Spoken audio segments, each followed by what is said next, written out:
આજકાલ તો ભાઈબંધોને ઘરે લઈ જવામાં મજા નથી. એમાં અમુક ભાઈબંધોએ તો નક્કી જ કરી રાખ્યું હોય કે આનું ઘર ભગાવું.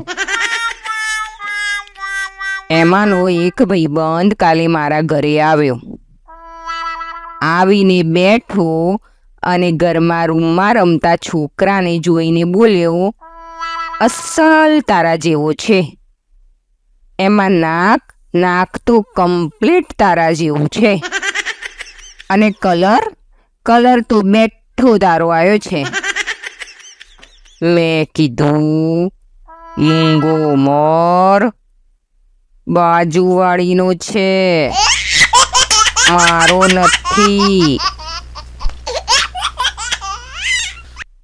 નહીં તો હમણાં ઘરમાં વેલણ ઉડશે, વેલણ.